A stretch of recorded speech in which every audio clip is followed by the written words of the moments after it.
Welcome to the 11th episode of the self-produced and self-possessed Star 80, a celebration of 80 gowns, 80 dolls, and 80 year. Who better can we have but for the 11th episode than Dale Guy Madison, all the way from Los Angeles, California? Thank you for coming on Star 80. Would Take you me like to? higher. Take Oh, me higher. all right. So you have had quite the life in terms of performing, writing, singing, dancing, saying you are, you can, and I'm just quoting, I am and I'm going to be from An Evening with Diana Ross, the double album from 1977 and Tony Award winning play by Diana Ross herself on Broadway. So I'm going to ask you 7 questions about Diana Ross.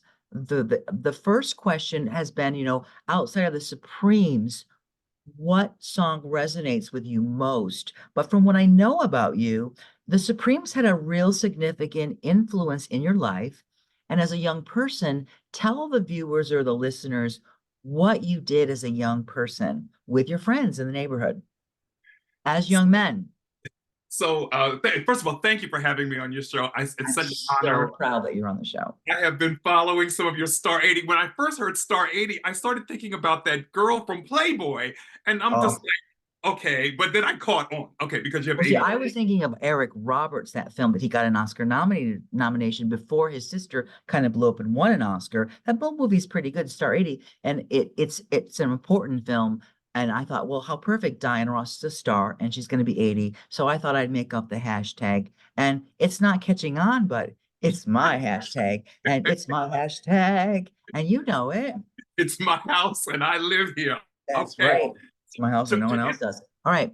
to answer Yes. your question, I'm a little black gay kid growing up in the 60s, teased and picked on, bullied. I had close friends who were also, we collected music. And for me, the first album I owned was Diana Ross and Supreme's Greatest Hits. And so I kind of fell in love with the Supremes through that blue album and the 3 pictures, in the pullout. And then I started mowing lawns and earning my own money so I could buy my own Diana Ross and Supremes albums. So I think probably my very first album outside of the greatest hits was Love Child.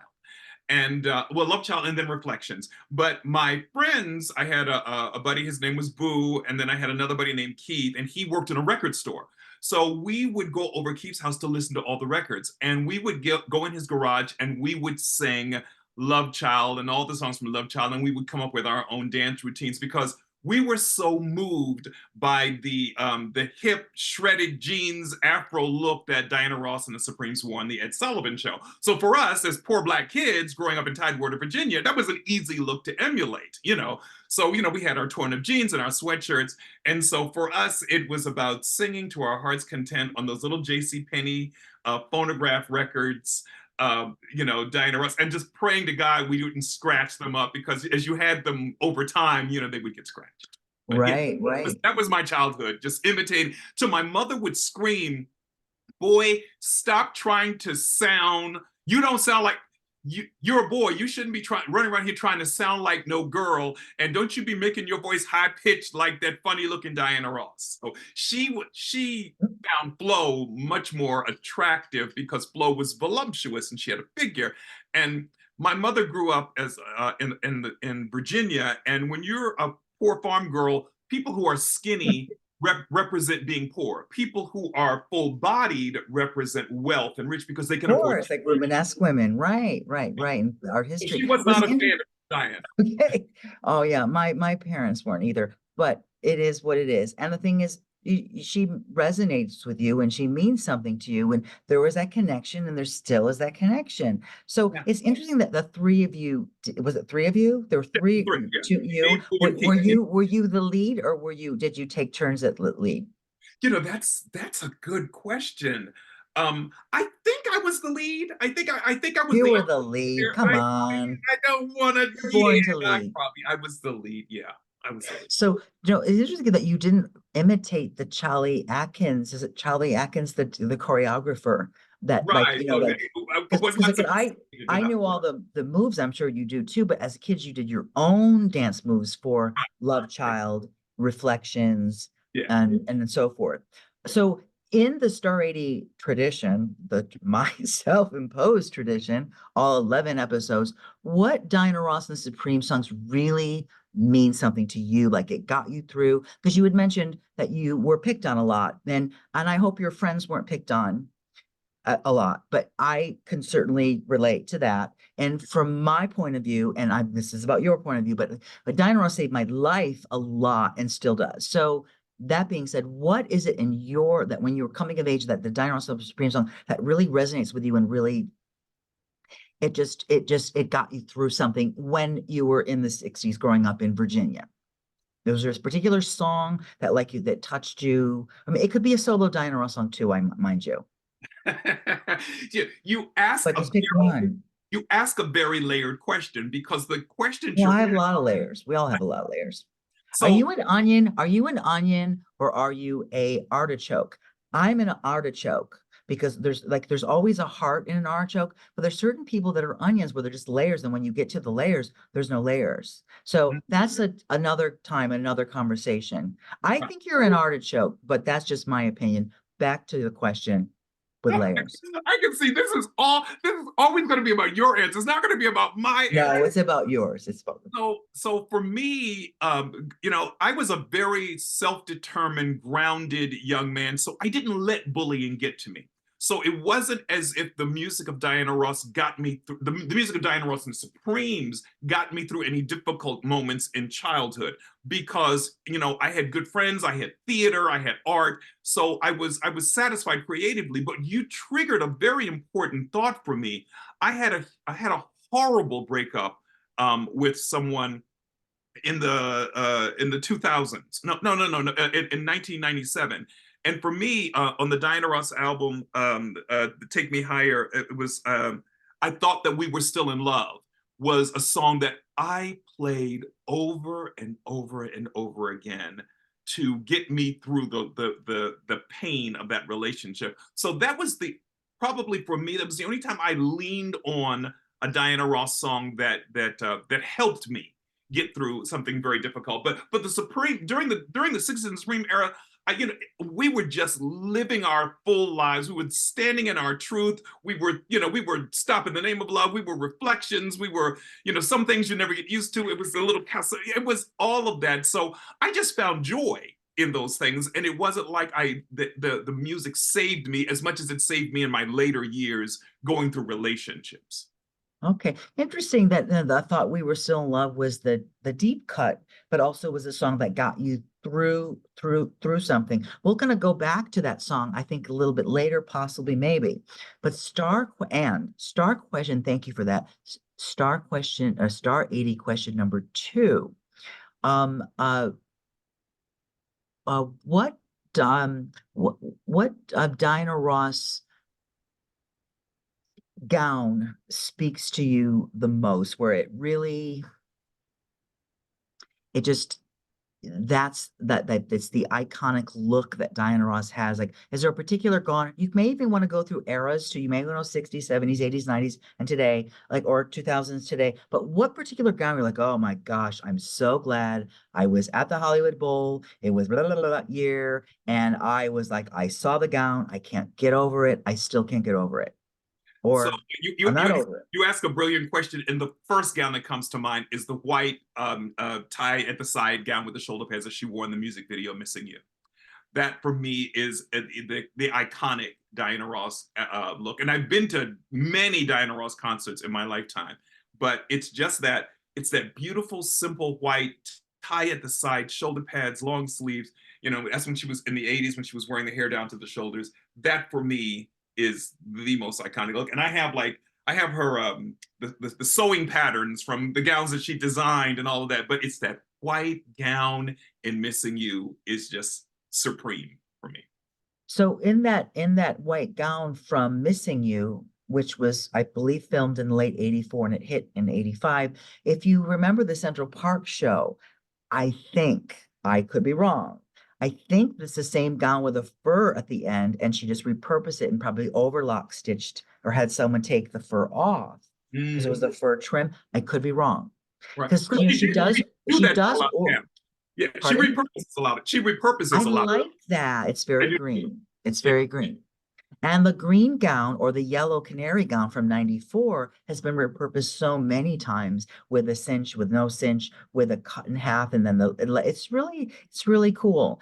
And I can tell you know material and you know how to sew. So I'm sure like seeing a repurposed gown.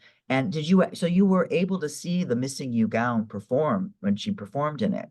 Yes. Yes. Yes. Yeah, Yeah. yeah. It's So cool. So thank you for that. Now, Star 80 question number 3.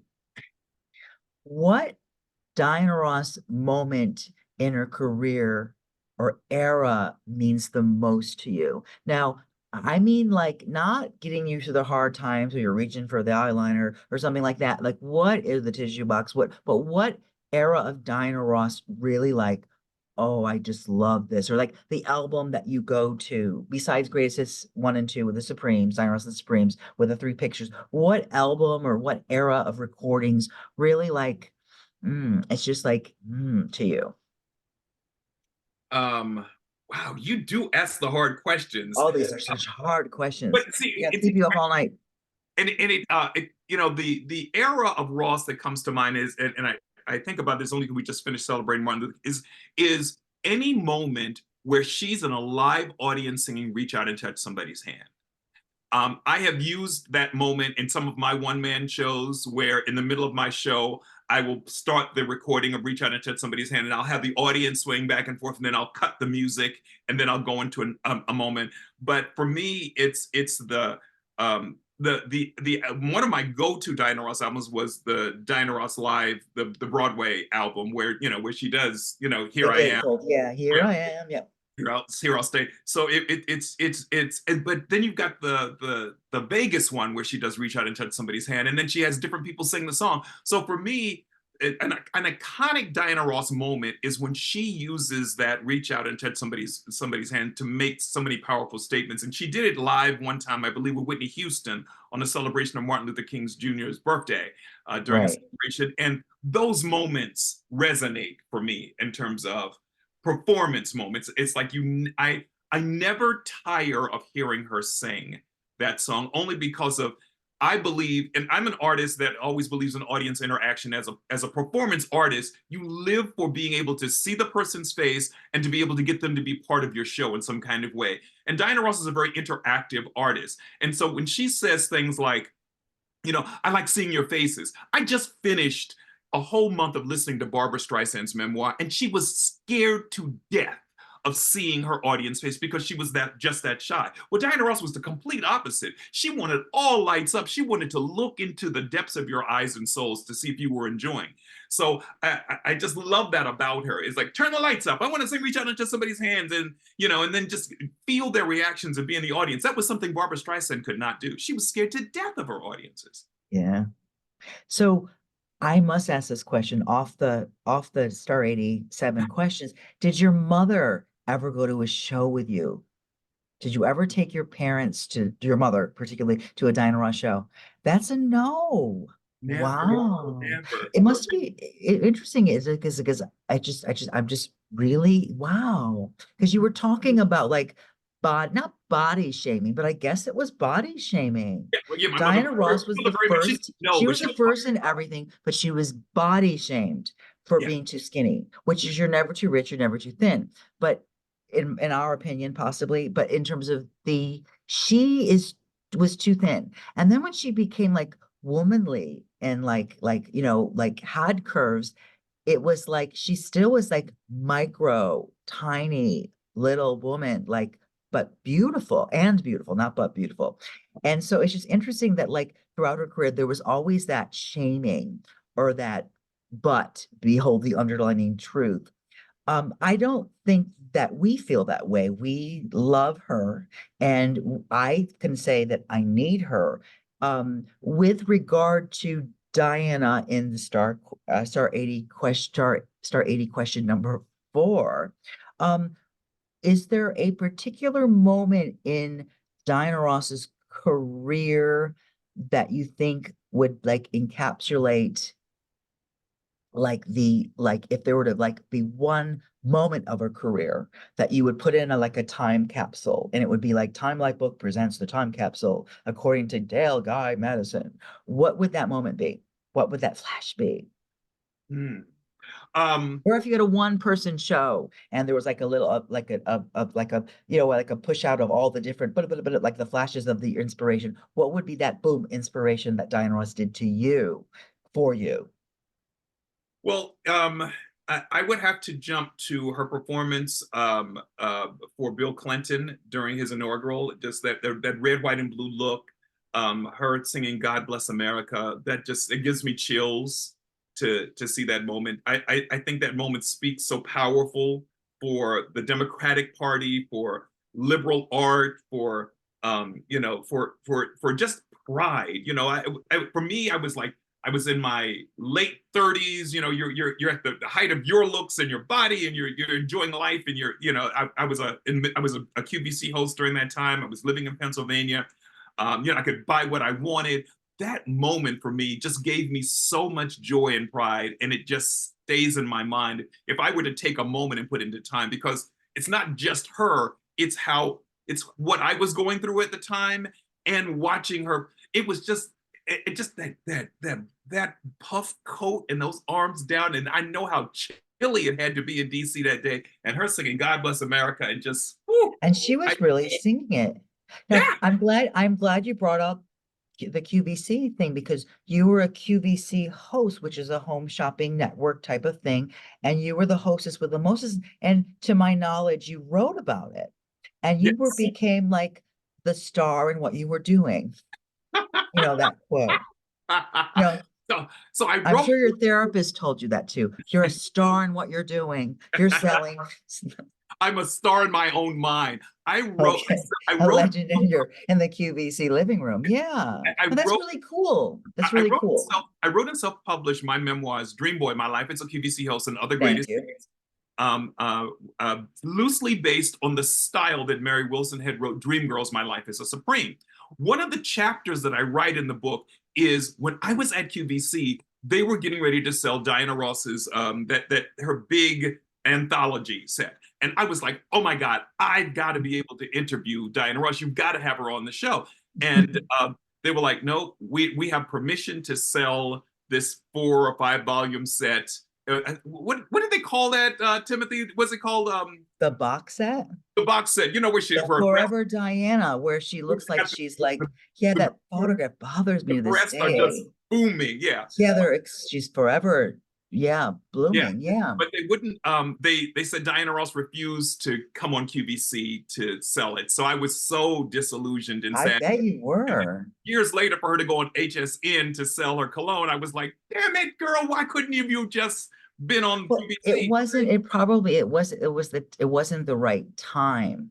It But wasn't. that really would have been really the ultimate dream, boy, when it Yeah, comes to your dream. Yeah, yeah. that I really appreciate Dream Boy My Life as a Supreme because it really you've taken popular culture onto a new level. And it was done in a time where things just don't really like that wasn't permitted. And like many people like need to acknowledge that, the shoulders that people paved the way and just in terms of like having that fluid sexuality or that just that the ability to express who you are without like going to work with having your hair a certain way in New York State just became a law that you can't get discriminated against, and you were doing things before they were permitted, and in Dream Boy. They didn't like for men to wear earrings. Yet I'm Right, like things like selling that whole diamond gender earrings and bender not wear thing, them. like, It didn't yeah, make yeah. sense. Yeah. Or just even like liking the Supremes or singing like the Supremes was a problem when you were coming of age. But it's to your credit that you didn't let it stop you from doing a single thing you wanted to do, including getting Diana Ross to be on QVC to be interviewed for the Forever Diana box set. Yeah. Did Diana sign anything for you? Yes, I when Tell I us. returned to Baltimore after my tenure at QVC ended, Diana Ross released the Take Me Higher album. In My brother had a friend who worked at BET, and she was going to be on BET Soul with Donnie Simpson. And so I went to DC. I got in, it was a very, very small audience, and the Take Me Higher American version hadn't been out yet. But I was able to get hold of an overseas version, which has a couple of different songs on it, as you know. Yes, it does, and it's black and white. It's not sepia. Oh, okay. The So cover. I had that, and so we were in the audience, and during a commercial break, I said, "Can I get Diana Ross to sign this?" And I had bought this gold pen, for you to press, and then so it would be her gold signature Yeah, you can on it. get like a little high too, contact high. Right. And Yeah. so I wanted to take a picture with her, but she only took a picture with like somebody who had won a contest, some couple who had won a contest. Yeah. But she agreed to sign the CD. So she has a CD in her hand, and the assistant is, and she's going, "Well, who is it? Dale. Well, would you tell Dale this pen doesn't work? How does it?" And I said, "Miss Ross, just press it down and the ink will come out." Oh, and then she pressed it and the ink came out, and then she gave it to him. And I was just like, Wow. it just Oh, kind of yeah, took I would be traumatized by that. I'm kind of traumatized by it now, and I just the kind of fact that wish she she called wouldn't my have name told. out in a Yeah. kind of like Well, it was nice that she absurd way. said your name, and I'm sure it is frustrating because like you want to do something, and it's her, she just got done because I think she had that red mini Yes, and, skirt, and the right? fuck And there me was a little pumps. bit of a malfunction, I think. Yeah, she had the shoulder, and then she talked about the pumps being fuck me pumps. It was so fun. Yeah, yeah, Yeah, yeah. she So wouldn't sing. She wouldn't sing. She was only showing the music videos. Yeah, right, she was in right, a mood. She was in a mood because at the time I learned that she didn't feel that the record company was promoting the album the way they should. right. So you could hear her complain off camera to Donnie, and so we could hear the conversations about what she felt should be happening, Something. the songs that she really liked, and that they wouldn't create music videos for. So it was a difficult day for her, and I understood. Yeah, so you know all about self-promotion because you do your own thing and you do it well. And my question really is, it's again, we're kind of steering it toward you, Dale, in terms of like, did you ever self-promote any Diana Ross? Like, did you ever go and like buy extra copies of certain songs because you thought that you'd give them to friends and for stocking stuffers or something? Or did you not? You just bought one copy? Did you like, are you like a person that collects Diana Ross stuff, or did you just get one album that was enough? Like you didn't want to help the sales or streams and things like that. Um, oh, yeah, that's very good. So It's I not really a good question. I just wanted to ask it. I'm Oh, just well, curious. I'm glad that you said, most of my life, I was just a struggling artist. I didn't have Right, right, funds to buy extra albums, but right. but interestingly enough, when Thank You came out, I went out specifically and bought Thank You and then I also purchased the download. So that was the one time in my Diana Ross buying career because I wanted Yes, to be able to say I supported the streams, even though I didn't even have a record player. I'm going to right, go to Amoeba, and I'm going to pay, $25 just so that I can, say that I promoted. And I did that for Mary Wilson's one of her last albums as well, where right. I put That was the it the vinyl. Yeah, it was like oh, it was a club song she had released. was it you or was it Turnaround or was it Walk the Line? Oh, yeah, I had all of those CDs. No, no, she recently, like in the last 5 years of her life, she had done Oh, a club song, and I right. purchased that vinyl. Wow. See, that's so cool. When I go to Los Angeles, I always go to with Rudy, I go to Amoeba, the record store, and it is just like it's a vinyl museum. It's so Yeah, cool, especially when you to the 45s, the singles. They're like, how did I find Shirley that. Jones's single or any like 45? They're like, what? Like and like there's like a yeah, it's so fun. Like I they saw had like Mary a big Wilson perform there with Linda Clifford one night. It was amazing. wasn't it Frida Payne, Linda Clifford, and Mary Wilson? Yes, Or yes, it was. Yeah, yeah, yeah. I I wish I had was an talking to Sherry. Sherry was amendment. in the audience. I was talking to Cherie, and yeah, at the time, Right, right, right. Because I wish I could have got to a magic carpet ride to LA at the time because that looked like it was a lot of fun. it was a lot of fun. Yeah. So, star rating question. I think I've lost track, but I've You're at certainly five. asked you You're at maybe five. seven at five. Okay. Okay. Star rating question number five. Did we say live or Memorex? Do you prefer her live or in person? Like or alive or in the recordings? Like, do you see? So you've seen her many times. Did I ask you that question? No, you didn't. Yeah, And okay. she, to me, is one of the few artists that literally can sound the same live or Memorex. So when I go to a live concert, I never feel like I'm hearing a different sound. I'm hearing as close to the record sound as possible, which to me makes her such a timeless artist. It's not like it, you know, she may hold a note a little longer in some place, or Right. she may cut a song short, but the quality of how she sounds as she enters the song, and if she's got a great band, she's, to me, they're both equal. And the band is really loyal. I mean, I've known some of the band members and they're still there. Like that says a lot. So just to throw in a little Gene Carn, Closer Than Close, which song sounds that's live sounds like the Memorex? Like which song she goes, wow, how does she do that? It sounds just like the record. Though when you've heard her live all the times that you've seen, like, is it The Boss? Is it like It's My House? Like what song sounds just like the record that you're like, wow, how does she do that? I'm going to go back to I thought that we were still in love, because the night I saw her do that in Maryland and she sat on the edge of that stage, she just took a breath and she said, "This is one of the latest songs, you know, this is a song on, and I just really want to sing this for you." And I just remember crying because it sounded so much. And, you know, that song had been buried into my head. And to just watch Yeah.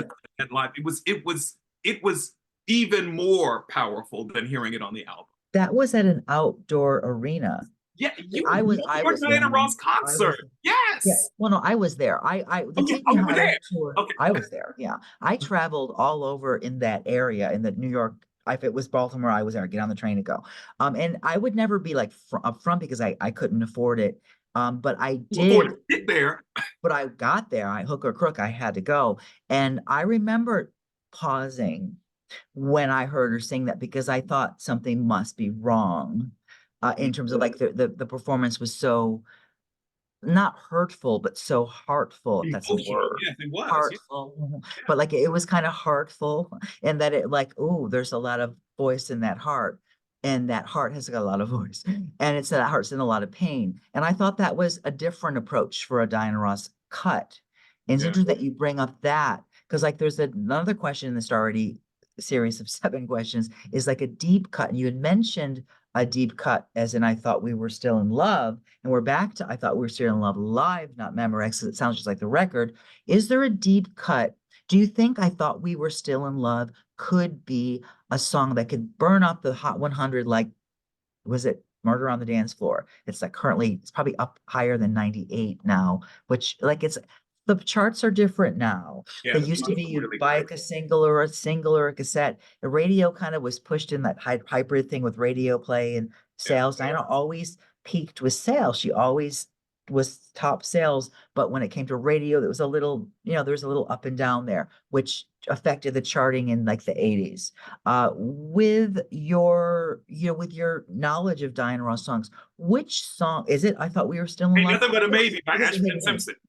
Ain't Nothing But a Maybe off of the Love Hangover album. That's, to me, is another wonderful deep cut. I thought that the record company should have pushed her for more quiet storm kind of songs. And I thought that, whew, well, Ain't nothing but a maybe. yeah, I wanted to actually use that title for a book. Ain't You Nothing But a could. Maybe. You Yeah, I could. You always should. wanted to use that as a title for that was going to be my book after my memoir. It was going to be the story of my relationships with ministers. And Oh, that's a really, really interesting thing. That will be another conversation. Wow. but yeah, that Ain't nothing but a maybe. Wow. Wow. I'm learning so much. Yeah, no, I nothing but a maybe just for the record was a Rufus song featuring Chaka Khan.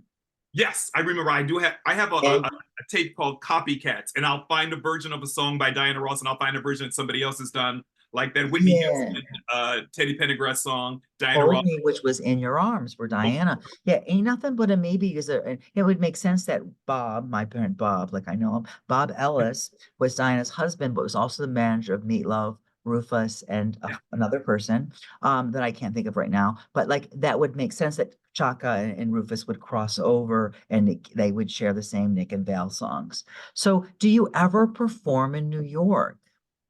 Um, in 2016, I was in the Solo Theater Festival, and I brought my one-man show, My Life in Dreezy Payments, there. It was my first time performing in New York off Broadway. It was an amazing experience. You know, it's a huge investment to bring your solo show to a solo festival. You have to pay all of these fees, and Right, you right, only have right. a certain amount of time to rehearse. And if you in order to have more than one performance, you had to sell a certain number of tickets. So I was only able to fill up a house for one night, but to be able to perform in New York, and I think it was October 2016. Yeah, I remember that was my only time performing in New York. Yeah.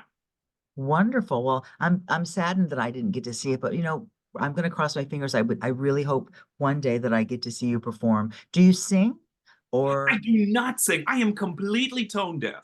I talk my oh, way through everything.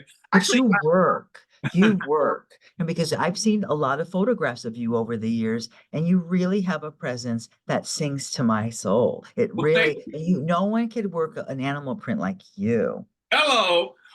Timothy, I am actually coming to the state of New York in March. I'm going to be doing a keynote address at PrideWorks Youth LGBT Conference in March. It's like the week before my birthday. And this is the third time I've been asked to come back and do a keynote address. I'll be showing a short film that I've been in, and I'll be giving a keynote address. Is in central New York or is in Long Island? Do you know what part I of New will York State? I will text you and email you when I know the exact Okay, address okay, because because I'm going to be doing a similar talk. I think it might be the same place. So that's exciting. it's called PrideWorks. Um, Wow. Yeah, Great. it's a free LGBT youth conference, and I'm so excited to be there. I know it's March 14th, something like that. Very good.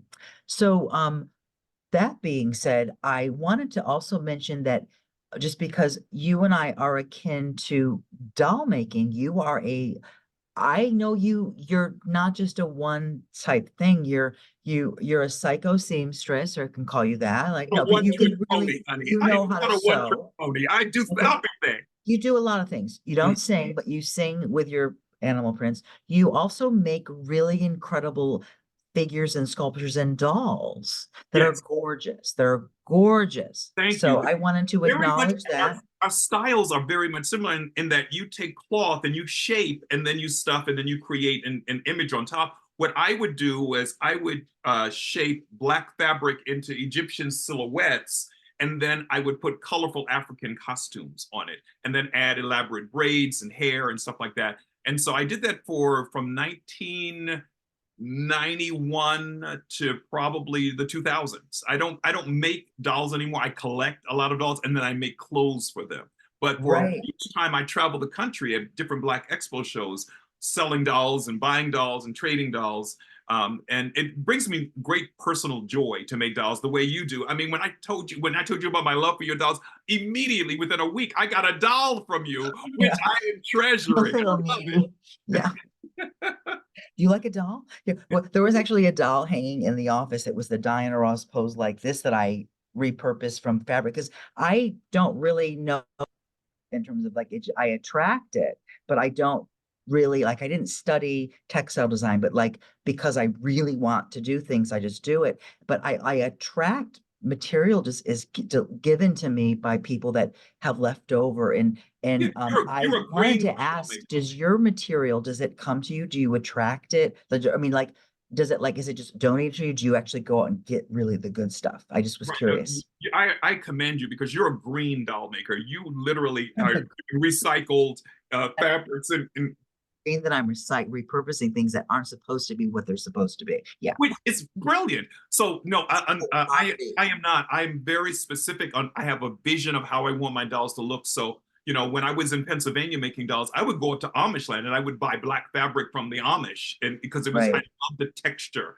of that rich cotton, made in the Amish lands. So most of my dolls, and then I would go to New York, and then I would get African fabric off of 125th Street.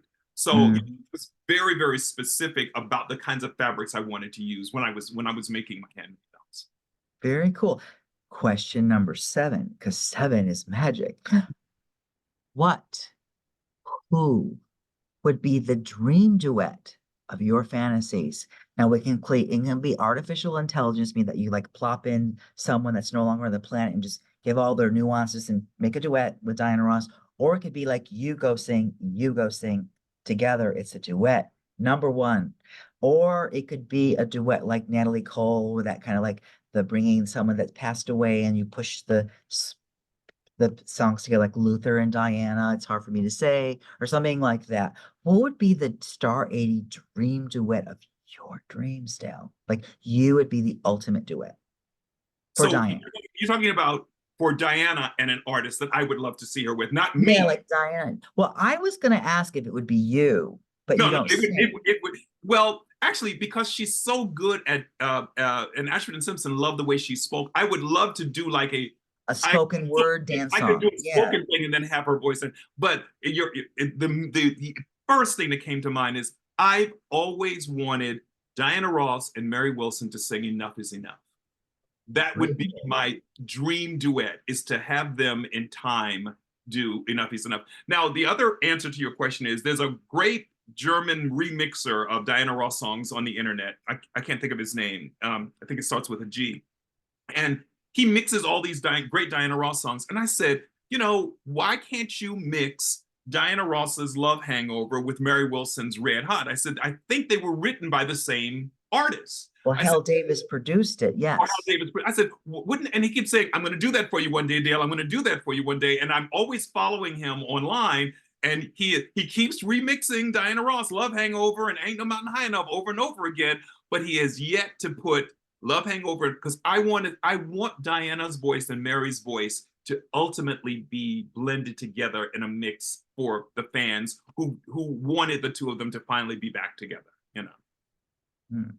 Wow. I think you and I are gonna have to make a pack and we're just have to do it ourselves. We'll have to figure out with GarageBand on our Macs and just do it. Yeah, yeah. And who knows what will happen. We'll be on QVC selling the That part. Woo, this. after that memoir, they wouldn't have me back there. Oh no, I So scared. did you get like a cease and desist from QVC? My lawyer was worried that I was going to, would be too. but it didn't. I guess they didn't think I was important, and because it was not picked up by a large publisher, then I guess they didn't Right. think it was that important. So yeah.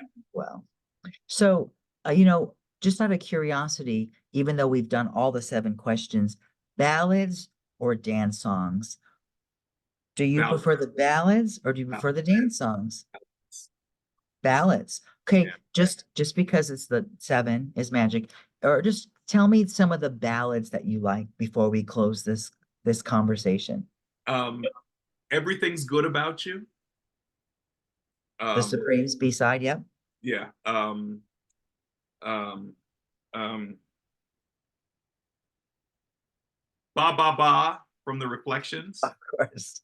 I know I I completely, love these deep your cuts. mind is I going, know. where does he Well, pull I these? know. Ba, ba, ba, ba, ba, ba, Right, ba. right, right. Which, Patrice Holloway and her sister, Brenda Holloway wrote ba, ba, ba, ba, ba. Oh God, yes. Oh, uh, I've got a funny kind of guy. Nobody I, knows. I wouldn't change the man he Wouldn't is. change the man. Wouldn't change the man he Deep is. cut from the debut album. Yeah. And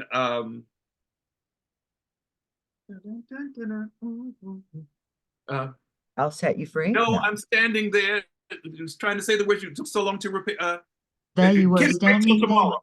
Can it wait Like, until tomorrow? can it wait until tomorrow? The B-side to Ain't No Mountain High Enough or Reach Out. I'm not sure. I'm a little. Can it wait oh yeah. Oh my God. Yeah. Um, That was the B-side to Ain't No Mountain High Enough. Yeah, can it wait till tomorrow? I'm a huge B side. You're like a deep cut kind of guy, B-side guy. I love So, Diana Ross with the lights off and a candle on, a glass of wine, and just and then feel the words to the song, because well, she's did so you like about telling stories. the B-side of Upside Down and then eventually I'm Coming Out Friend to Friend? Yes, I do. Because that was, I don't like my piano, but I do love Friend to Friend. My friends see, tease me. They say, "You're a Diana Ross fan," and I said, "And I can't stand my piano. It's my well, least favorite Diana Ross song in the world." I like the video because she's spinning around like an idiot, like I would do if I didn't know how to Right. play the piano. Okay, but whatever. And the metaphor of the song is kind of fun. But Friend to Friend, for me, it like Kermit the Frog and Diana Ross should sing that together. I think that would be a good duet. I Or have Fuzzy Bear.